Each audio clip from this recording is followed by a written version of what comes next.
Okay, welcome back to the Pure Play Nutrition YouTube channel. And today I have another very special episode, a very great episode to get into. This one's surrounding protein bars and what's a great protein bar, how to shop for a protein bar, and what makes a protein bar good. What are the 3 boxes it has to check to make a protein bar good? Let's get into it, okay? So, in order for a protein bar to be good, it has to follow, most importantly, the 10-to-1 ratio. For every 10 calories, you should be getting 1 gram of protein. So for example, 200 calories for 20 grams of protein is great. 180 calories for 80 grams of protein is great. 17 grams of protein is great. You guys get the gist, okay? It has to follow that. And in the fitness industry, I like to divide the fitness industry into 3 main groups. One, you have the group who are a little bit older and who just cares about, nutrition, and, they walk a tiny bit outside. They maybe go to the gym once or twice a week, but don't lift that heavy because they're a tiny bit older.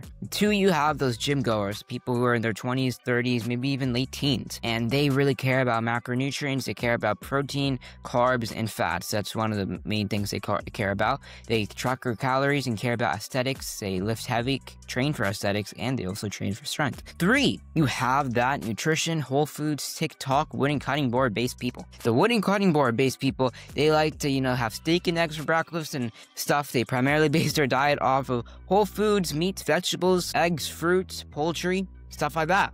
Those are the 3 main groups, and then a 4th minor group is the vegan people, and then you got the gluten-free people, and then you got the soy-free people, and yeah. So, those are the 5 main groups you have in the fitness industry. So, what makes a protein bar a good bar? I already laid out that, but you have to also have a good tasting bar. Everyone likes good tasting food, and bar that is good tasting is going to appeal to everyone. It just has to follow the 10-to-1 ratio, and the ingredients has to be somewhat clean. A lot of protein bars in the market, they have ingredients that are like 100 ingredients that you can't pronounce. They're probably like medical terms, like supercalifragilisticexpialidocious. They're as long as that word, You don't want to be eating ingredients like that. You don't want to be ingredients that are made in factories or stuff like that are ultra processed and that are artificial. You just don't want to be doing that. And most importantly, from marketing and business perspective, that will not appeal to a lot of the people in category 1, which are the older people, and a lot of people in category 3, which are the people who primarily base their diet on wooden cutting boards and steak and eggs. And yeah, you have to have a good tasting protein bar, and you also have to have a macronutrient dense protein bar, micronutrient semi-dense protein bar that has pretty decent ingredients and stuff like that. So David Bar is an example of a bar that's going to appeal to category 2, which are the gym goers who care about macronutrients and aesthetics and tracking calories. Because 150 calories or 28 grams of protein definitely appeals to those type of people. But it's not going to appeal to the people who primarily base their protein off of whole ingredients and primarily base their diet off of whole ingredients. So that's category 3. Category 1, it might not appeal to because it kind of tastes like chalk. Okay, the David Bar definitely tastes like chalk in my opinion. Some people may like it. It's a great macronutrient. It's great if you want to lose weight or something, but it kind of tastes like chalk. I've had it a few times. It kind of tastes like chalk. It does not taste good. It tastes like bleep. So it's not going to appeal to category 1. Another bar is like Barbell Bar. It's not going to appeal to category 3, but it might appeal to category 1 and 2 because of the macronutrient ratio on the taste. But what's a bar that appeals to categories 1, 2, and 3? A bar that appeals to categories 1, 2, and 3 is, I'm holding it up right here, the TruBar from TruBar brands. Why do I like this bar? This bar and their marketing, their packaging is great. Like, their marketing and packaging is so much better, in my opinion, than any other protein bar, because this definitely attracts people. The color of the bar plus the image, and then this is my favorite part. I'm gonna hold this up to the camera. 190 calories for 12 grams of protein and 12 grams of fiber. 12 grams of protein, they might be saying, Siva, 12 grams of protein. Is that a lot of protein? Yeah, anything above 10 grams of protein is good. The FDA allows you to be 80% off, so maybe this bar can contain 14 grams of protein, maybe it can contain 11, I don't know. But it contains over 12 grams, it contains over 10 grams of protein, and my favorite part is it contains 12 grams of fiber. The 12 grams of fiber is going to slow the digestive process, making more satiated and making it kind of ideal for someone who wants to lose weight because it's going to keep them more satiated for longer. What is it also going to do? The fiber is just great for you in general, it's great for gut health and stuff like that. And This is actually my second favorite thing, is no gluten, no soy, no seed oils, no sugar alcohols. So you're going to appeal to category 1 and 3 because it's for category 1, those people who care about taste. It's absolutely amazing, okay? It tastes... I also really like it because, sorry, I had to change my mic real quick, so we had to go on a little bit of a cut.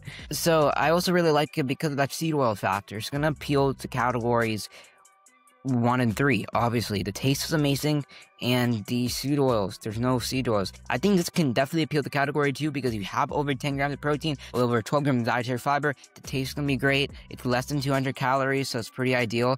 The carb to protein ratio is pretty good, so it's great for recovery after a really, really hard workout, like I know a lot of you guys in category 2 are going to be doing on a daily basis, right? And yeah, it's just great in general.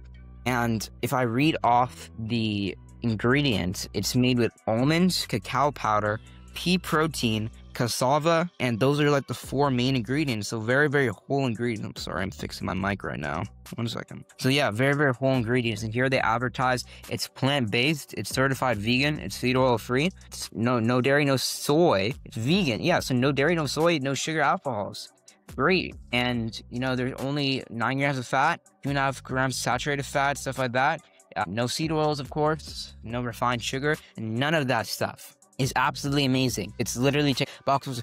Think of it like this. If you, say you're at school, right? You're in high school or you're in college. You're attending a class. One of your classes is called nutrition, okay? It's simply called nutrition. Your project, one of your projects, your assessment projects are, you have to create a protein bar that appeals to the 3 categories I just named. This bar will get an A+, when most bars probably get a B. This bar checks all the boxes. You know, an A+ exemplifies the standard. This bar gets an A+ because it exemplifies the standard of the 3 boxes it has to check. The 3 boxes: taste, macronutrients, and whole ingredients. It goes even further, checking all 3 boxes as well as checking some of these minor boxes like vegan, being vegan, gluten-free, you know, no seed oils, stuff like that. Checks all the boxes. I think by far this is the best protein bar on the market. But if, you know, you don't like the taste of it for some reason, which, you know, I highly doubt, okay, then find a bar that works for you. And I'm going to be talking about this in my new course, From Plate to Power, which comes out February 19, 2026. This course, I'm going to be telling you guys how to create your nutritional foundation, how to build your nutritional foundation, most importantly. And in module 3, when I go to grocery stores, you know, tell you guys how to shop, show you guys how to shop, most importantly, I'm going to go into the protein aisle, protein bar section, and show you guys how to shop efficiently as far as looking for protein bar. But the one thing I'll leave you guys off with today is whenever you're at the store and you're shopping for a protein bar, you know, just don't grab one off the shelf because they advertise it, and all these companies do a great job advertising. We're high in protein, we're healthy for you, we're great for you. You should buy our bar, right? Shop before you shop. Compare like 3 or 4, you know, or 6 or 7 protein bars, different types of protein bars that appeal to you. Check all the boxes. They're rated well as far as taste. They contain whole ingredients, and they follow that 10-to-1 rule. For every 10 calories, 1 gram of protein. If you want more videos like this, comment down below protein, okay? And I'll make more videos like this. And for now, I'm Siva Nair. Thank you for watching. Most importantly, subscribe to the YouTube channel. Follow Pure Play Nutrition on Instagram or Siva Nair Official on Instagram. And shop TruBar brands. You can find them in Whole Foods, Costco, your local Whole Foods, your local Costco, and probably in many other places. I found them in some random place the other day in North Carolina. Can you believe that? Okay, but anyways, I'm Siva Nair. Thank you for watching. Bye-bye.